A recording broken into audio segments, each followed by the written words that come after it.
Para comenzar inmediatamente nosotros con el programa y con un tema que es muy importante, hemos estado atentos a lo que ha ocurrido obviamente en las últimas semanas en torno a denuncias de abusos en algunos sectores. Hemos visto la situación obviamente que afecta a la iglesia, pero también a la educación.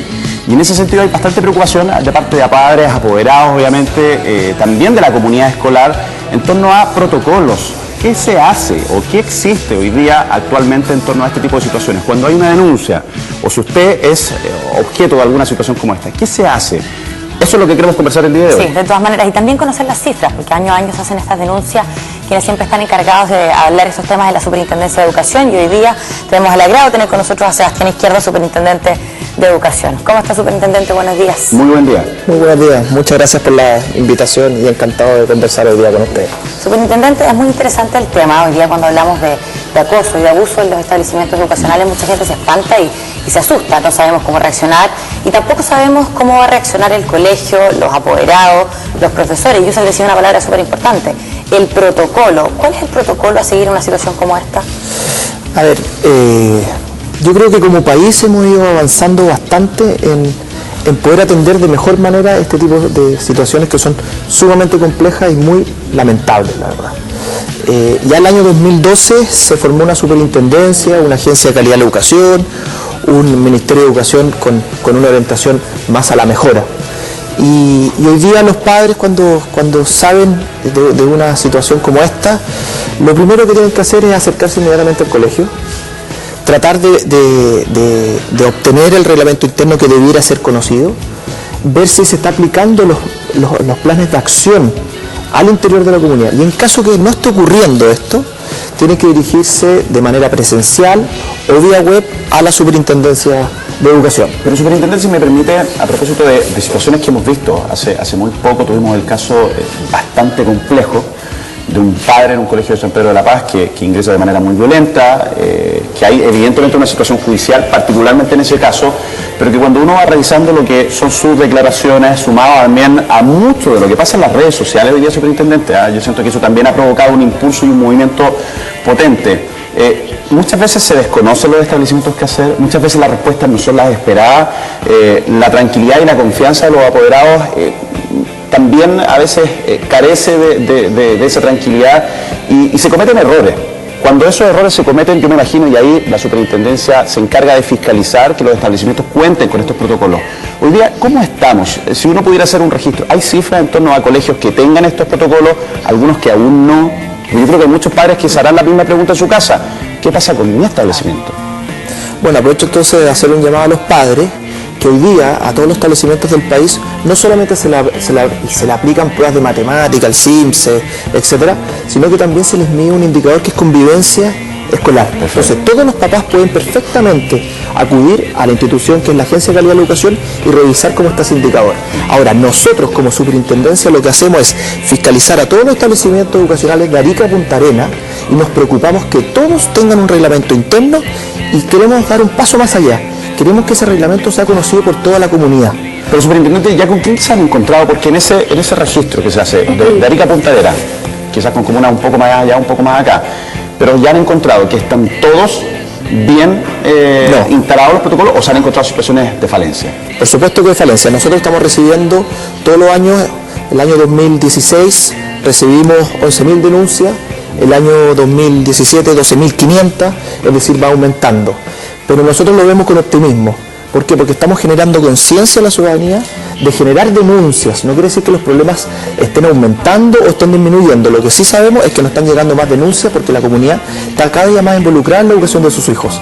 Ahora, ¿qué es lo que nosotros cuando inmediatamente percatamos si un establecimiento educacional no está teniendo estos reglamentos o no está siguiendo adecuadamente esos protocolos?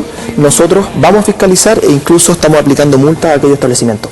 Pero la verdad es que nosotros queremos aportar a mejorar la calidad de la educación y en realidad sabemos que con una multa no se soluciona el problema. Entonces estamos generando un dispositivo nuevo que en esta región llega a alrededor de 140 establecimientos involucrados, que es mediar, es decir, acercar posiciones, no quebrar confianza, hablar con el apoderado, con el colegio, ver cómo solucionarlo y buscar una solución de mediano y largo plazo. Y una de ellas, por ejemplo, es actualizar los reglamentos internos. Hoy día las redes sociales, como tú, Joseph, nos comentas, está cada día más empoderada, y por lo tanto el ciberbullying es un aspecto que nosotros como superintendencia tenemos que impulsar y reglamentar, porque adicionalmente, por ejemplo, el bullying, lo que estamos viendo es que un gran porcentaje, uno de cada tres situaciones de bullying está al interior del aula.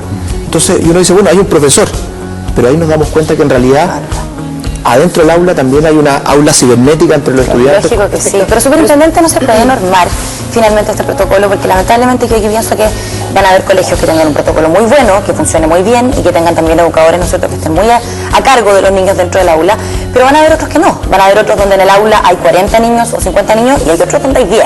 Entonces, lógicamente, para algunos es mucho más fácil.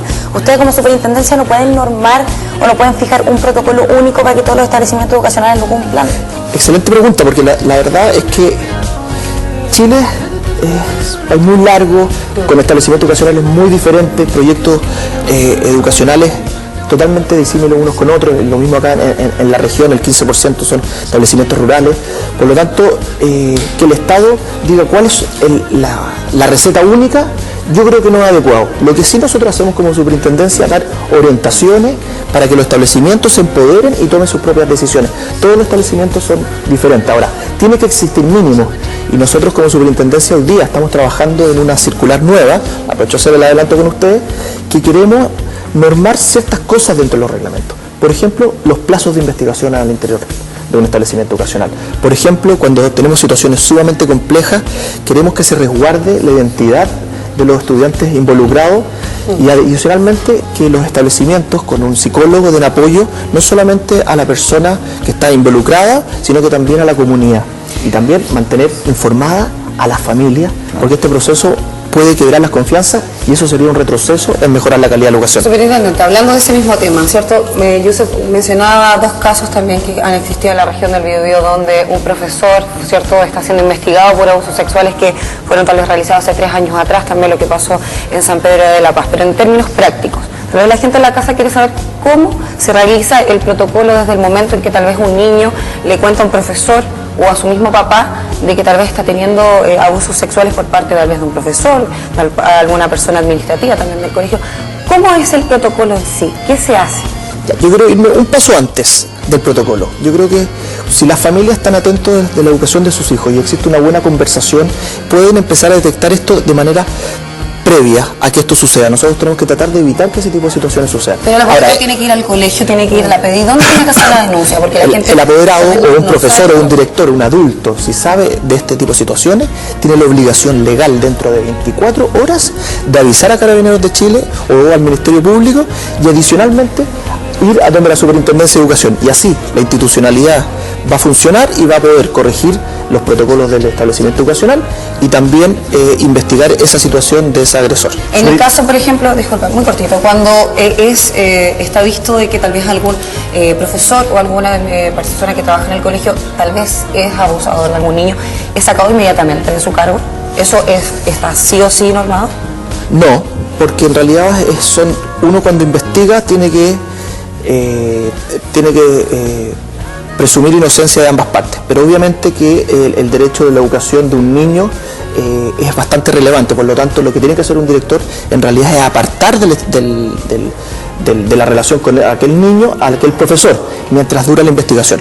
Luego, si es que la investigación concluye que ese profesor o ese adulto es un agresor, esa persona tiene que ser retirada del establecimiento educacional e incluso está en un listado que no podría trabajar en otro establecimiento educacional de por vida. Superintendente, usted decía algo que es importante, quiero retomar aquello de la etapa previa, porque si algo nos ha caracterizado como país en el último tiempo, y es algo que ojalá se pudiera cambiar, es que somos muy reactivos, más poco preventivos. Usted mencionaba, digamos, tenemos el protocolo de denuncia y ahí uno espera obviamente que los organismos funcionen, que estas denuncias sean bien tomadas, que sean tomadas en serio, que se haga la labor investigativa, pero lo que no queremos, y ojalá se trabajara para aquello, es para tener niños abusados o para que existan conductas impropias, de modo que, ¿cuáles son los protocolos previos? ¿Cómo debiera ocurrir? ¿Qué se les instruye a los establecimientos para qué? Ante un alumno que a lo mejor cambia su conducta, que se observan a lo mejor cambios en la comunidad, si hay a lo mejor algún alumno que se está aislando. Son atención para saber, ojalá, primera instancia, que está ocurriendo una situación compleja. Bueno, el país dio un paso bastante relevante en esta situación, a mi juicio, que fue pedirle a los establecimientos educacionales que contaran con un encargado de convivencia. Este encargado de convivencia no solamente es quien tiene que aplicar los planes de acción cuando sucede, sino que tiene que tomar medidas para prevenir este tipo de situaciones. Y por lo tanto tiene que fomentar el buen trato. Hay múltiples recetas. Recuerdo, estuve en otra región, en Valparaíso, por ejemplo, de que fui a visitar el establecimiento con el mejor indicador de convivencia y le pregunté a la directora, ¿cómo lo hacen? Y ella, por ejemplo, me dijo, mira, nosotros tenemos el encargado de convivencia, pero en realidad lo que él hace es tutorear, acompañar a los estudiantes cuando existe un conflicto, porque eso se resuelve entre pares, entre estudiantes. Cuando un estudiante tiene un problema, se acerca a los dos designados y entre ellos hacen una mesa y resuelven el problema, y todo esto es tutoreado. Lo que te quiero decir es que hay múltiples maneras. Lo importante ahora es que el Ministerio de Educación es el encargado de generar políticas públicas y de orientar al establecimiento, está en esa dirección. ¿Sabes por qué se lo pregunto? Porque, ¿qué ocurre? Y cuando uno mira la realidad de este país, donde hay establecimientos que tienen muchos recursos, donde hay establecimientos que cuentan con un gran cuerpo docente y además multidisciplinario, donde además de profesores hay psicólogos, donde además hay psicopedagogos, en fin, hay otros que no, que carecen básicamente de esto. Y muchas veces nos encontramos con la situación de aquel profesor que está en un establecimiento vulnerable, donde además tiene problemas con la comunidad de apoderados, donde hemos visto apoderados que muchas veces van a increpar a los profesores, donde vemos apoderados que muchas veces ingresan al aula mientras están las clases. Es una situación sumamente compleja. Y hay docentes que en esta situación de dificultad evitan, más allá de los contenidos, hacerse parte. Puede existir un protocolo a nivel de establecimiento, pero si ese docente siente temor, inseguridad, ¿cómo se hace que esto funcione? Digamos, tiene que ser un trabajo bastante complejo, imagino. Totalmente de acuerdo. En realidad este desafío, los problemas educacionales son siempre muy complejos, multifactoriales. No todo hay que recargárselo al profesor al interior del aula, son muchos actores. Pero hay que apoyarlo al profesor. Por supuesto que hay que apoyarlo, por lo tanto, las familias, el liderazgo directivo, etcétera. Ahora, ¿qué es lo que no teníamos antes? Antes no teníamos una superintendencia donde se podían acoger este tipo de denuncias. Hoy día lo existe. Incluso nosotros recibimos denuncias del propio profesor. Exacto. Y podría también eventualmente el profesor decir, está pasando tal cosa. Efectivamente. Y para nosotros la opinión de un profesor es sumamente valiosa porque es el que está al interior del aula generando los cambios. Por lo tanto, nosotros lo escuchamos y generamos y vamos a fiscalizar, etcétera. Entonces, hoy día la institucionalidad está. Hoy día establecimientos educacionales rurales con índices de vulnerabilidad muy altos, hoy día sí tienen los recursos para tener un encargado de convivencia, para poder gestionar este tipo de cosas y así nosotros como país mejorar. Pero el desafío es tan grande que en realidad todos los actores, incluso los estudiantes, todos tienen un rol. Sí, superintendente. Y en el caso contrario, creo que la materia preventiva hoy día es fundamental, pero también hay que reaccionar en el caso que en un establecimiento educacional ocurre un hecho como esto. Yo creo que la comunidad en general, cuando se acusa, por ejemplo, a algún profesor de un acoso sexual, queda bastante vulnerable. Yo como madre no sé si volvería a mandar a mis hijos a ese colegio donde hay un presunto abusador sexual, así de simple. Y temiendo quizás que a mi hijo le cueste muchísimo. Yo lo sacaría de clase a mitad de semestre y haría lo mismo. Y creo que así hay muchos papás que van a reaccionar. ¿Qué se hace a nivel de comunidad? ¿Cómo se trabaja una vez que se encuentra este caso de abuso sexual con los papás, con los hijos, con niños muchas veces que son menores de edad que no entienden mucho este tema? Un poco para ponerlo en proporciones, estamos hablando que menos del 3% de las denuncias son por agresión sexual. La mitad de ellas son realmente agresión sexual y no juegos sexuales entre niños propios de la edad. Es decir, estamos hablando del 1.5 a nivel nacional. De ese 1.5, el 100% es avisado a Carabineros o al Ministerio Público y a la Superintendencia. Por lo tanto, la institucionalidad, quiero hacer un llamado como de tranquilidad, está funcionando. Ahora, obviamente que una situación como esta es extremadamente compleja y va a quebrar las confianzas y todos vamos a estar nerviosos, desde el Estado hasta los propios compañeros de curso. Por lo tanto, el llamado es reglamentos, protocolos claros, conocidos y sean comunicados a la comunidad educacional. Y cuando sucede un estos lamentable hecho, la comunicación, el diálogo es sumamente importante y claramente cuidar a ese estudiante que fue afectado y también a sus compañeros. Superintendente, ¿hay un plazo para que todo esto esté básicamente en la misma marcha? Y el plazo que terminó, estamos. Me refiero usted decía que esta fiscalización encontró que habían establecimientos que no tenían protocolos. Me imagino que tienen que habilitarse esos protocolos. Tendrá que existir una tranquilidad de que a nivel país, a nivel educacional, estamos por lo menos en un mismo camino. ¿Qué pasa con aquellos que no lo tienen todavía o que no han instaurado o donde incluso a la...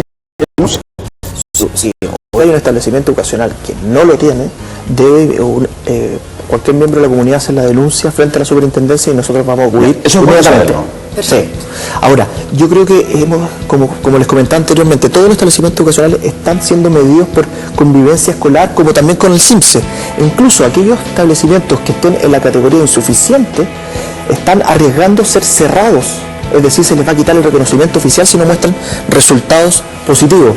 Por lo tanto, lo que quiero decir, el nivel de conciencia que hoy día están teniendo los establecimientos es bastante amplio en la materia, lo que no quiere decir que no existan casos puntuales y ahí la superintendencia tiene que ir a terreno a fiscalizar. ¿Por qué cree usted, superintendente, que esto nos pilla en el año 2018, revisando esta situación? Digo porque hay una palabra que se está repitiendo mucho hoy día en todas partes, que son los protocolos. Nos hemos encontrado con ausencias de protocolo. Hay personas que incluso dicen, pero ¿de qué se trata este protocolo? ¿Qué significa que determinado lugar tenga un protocolo? Que no debería haberlo tenido ya.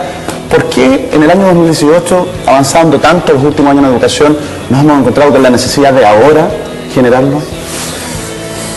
A ver, todo establecimiento educacional por ley debe tener un proyecto educativo y debe un reglamento interno, ¿ya? Por lo tanto, eso ha existido. El problema que nosotros hemos visto como superintendencia que no está siendo comunicado a la comunidad. Entonces, está en el cajón escondido, pero las familias no lo han querido leer o no se lo han puesto a disposición. Pero usted mencionaba que hubo establecimientos que no lo tenían. Efectivamente. Son muy puntuales los que no los tienen. Yo creo que hay más los que los tienen y no los cumplen. Pero de que están probablemente. Es que es sumamente difícil cuando uno está frente a un hecho como este, seguir al pie de la letra un protocolo. Entonces, y ahí está el desafío, y ahí está la capacitación previa, y ahí está todo el trabajo previo, porque en un momento como este es una crisis, y las crisis son sumamente complejas de abordar si es que uno ya no tiene leído el protocolo y no lo tiene interiorizado. Entonces, nosotros como superintendencia, en realidad, más que ir a buscar multas, más que lo que queremos es que las comunidades se apoderen de estos reglamentos y lo apliquen de la mejor manera en estos casos que ojalá no sucedan, pero sabemos que van a suceder. Pero dentro de ese empoderamiento también, superintendente, hay cifras que no quiero mencionar que son positivas, porque nunca una denuncia de abuso sexual va a ser positiva, pero sí, digamos, tiene la comunidad se está atreviendo a mencionarlo. Hoy día la superintendencia cuenta con los índices de que hay X número de denuncias que desde el 2017, por ejemplo, subieron en relación al 2016. Entonces las personas ya se están atreviendo a hacer esta denuncia, a indicarle a la superintendencia y también a llamar a Carabineros. Eso es posiblemente porque se están cumpliendo los protocolos. Efectivamente, en la región propiamente tal, en Concepción, lo que vimos es que disminuyó un 39% las denuncias por agresión sexual. ¿Del 2016 al 2017? Sí.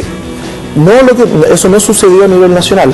Ya, por lo tanto, hoy día voy a ir a la dirección regional, yo llegué ayer, hoy día voy a la dirección regional de la superintendencia a poder compartir con los funcionarios y un poco empaparme de qué es lo que está sucediendo en la región, y claramente una de las preguntas que voy a hacer es qué han hecho, por qué disminuyó tanto este tipo de denuncias, siendo que las otras denuncias han ido aumentando.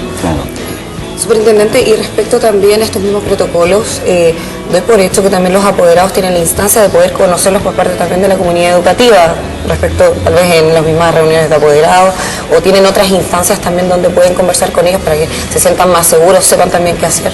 Por supuesto, cualquier padre apoderado puede acercarse al establecimiento educacional y solicitar esta información. Ojalá sostenedores o directores esté disponible en la página web.